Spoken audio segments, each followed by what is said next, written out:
तो दोस्तों यहाँ पे इस वीडियो के अंदर हम थायरोकेयर टेक्नोलॉजीज के Q4 के रिजल्ट के बारे में बात करेंगे और जानेंगे कि अब इसमें इन्वेस्ट करना चाहिए या नहीं। तो चलिए शुरू करते हैं।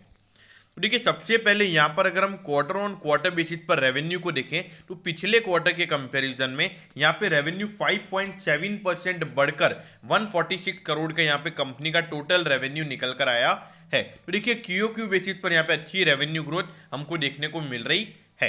अब इसी के साथ अगर हम नेट प्रॉफिट की बात करें तो पिछले क्वार्टर के कंपैरिजन में नेट प्रॉफिट भी 16% बढ़कर यहाँ पे 37.75 करोड़ का निकल कर आया है। तो यहाँ पे क्यूक्यू बेसिस के परफॉर्मेंस पे कोई भी इश्यूज हमको नजर नहीं आ रहे हैं। अब उसके बाद अगर हम ईयर ऑन ईयर बेसिस यानी कि पिछले साल के जनवरी से मार्च वाले क्वार्टर से अगर हम कंपेयर करें तो वहां पे कंपनी के रेवेन्यू में 44% का ग्रोथ हमको देखने को मिला है और जो टोटल रेवेन्यू है वो है 146 करोड़ का। तो ऑल ओवर यहाँ पे revenue growth year on year basis पर भी अच्छे तरीके से हमको बढ़ता हुआ नजर आ रहा है। अब इसके बाद अगर हम नेट प्रॉफिट की बात करें तो यहाँ पे कंपनी का जो नेट प्रॉफिट है वो 37 करोड़ का निकल कर आया है इस क्वार्टर के अंदर, जबकि पिछले साल इसी सेम क्वार्टर के अंदर कंपनी को 1 करोड़ का लॉस हुआ था। तो यहाँ per year on year basis पर जो कंपनी का परफॉर्मेंस है वो आउट परफॉर्मेंस यहाँ पर हमको नजर आ रहा है। तो ऑल ओवर ये शेयर होल्डर्स के लिए बहुत ही अच्छा परफॉर्मेंस है। अब इसके बाद अगर हम डिविडेंड की बात करें, यहाँ पे कंपनी ने 15 रुपीज़ का डिविडेंड डिक्लेयर किया है। मतलब अगर आपके पास 10 शेयर है तो आपको 150 रुपीज़ का यहाँ पे डिविडेंड मिलेगा। अब ये देखिए, एक स्मॉल कैप कंपनी है, 5601 करोड़ का यहाँ पे इसका मार्केट कैप है, एक स्मॉल कैप कंपनी है। अगर आप देखोगे इंडस्ट्री के पी के कंपैरिजन में आपको भी सस्ते वैल्यूएशन पर मिल रहा है। और अगर जो प्रॉफिटेबिलिटी ग्रोथ हमको यहाँ पे देखने को मिला है तो उसके बाद इसका प्राइस टू अर्निंग रेशियो और कम हो जाएगा जो अभी है उससे।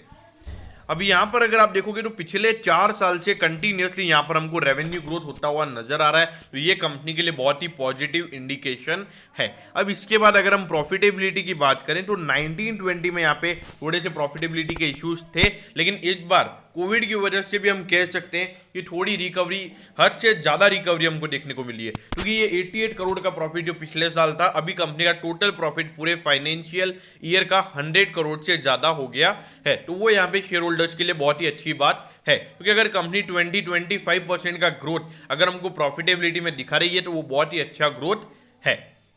अब ये देखिए 1059 पे ये शेयर भी ट्रेड हो रहा है, उसका 1211 का हाई है। तो देखिए ये लगातार ये यहाँ से लगातार बढ़ता चला गया, उसके बाद से ये स्टॉक इतना गिरा है और फिर ये फिर से अभी यहाँ पर आपको बढ़ता हुआ नजर आ रहा है। तो देखिए 1211 यानी कि अगर हम परसेंटेज वाइज यहाँ पर बात करें तो अराउंड 15% करेक्शन पे ये स्टॉक आपको अभी मिल रहा है। तो अगर हम बात करें वैल्यूएशन पॉइंट ऑफ व्यू से तो अट्रैक्टिव नजर आता है। आने वाले समय में अगर हम अर्निंग विजिबिलिटी की बात करें तो वहाँ पे भी हमको अच्छी अर्निंग नजर आती है, ग्रोथ स्टोरी यहाँ पे अच्छी मुझे नजर आती है। तो जो भी थायरोकेयर टेक्नोलॉजीज में लॉन्ग टर्म के लिए इन्वेस्टेड है, इन्वेस्टेड रहिए। और हाँ, जो लोग इन्वेस्ट करने का सोच रहे हैं, मेरे ख्याल से एक अच्छे प्राइस पर ये स्टॉक अभी अवेलेबल है, यहाँ पर आप डेफिनेटली इन्वेस्ट कर सकते हो। और भी कुछ लंबे समय से देखा जाए तो ये कंसोलिडेशन स्टेज में ही है, मतलब 900 से 1100 के बीच में ये स्टॉक अभी पिछले 1-2 महीने से मेरे को घूमता हुआ नजर आ रहा है। तो इसलिए यहाँ पे देखा जाए तो एक ब्रेकआउट यहाँ पे मुझे नजर आ रहा है। तो शॉर्ट टर्म इन्वेस्टर भी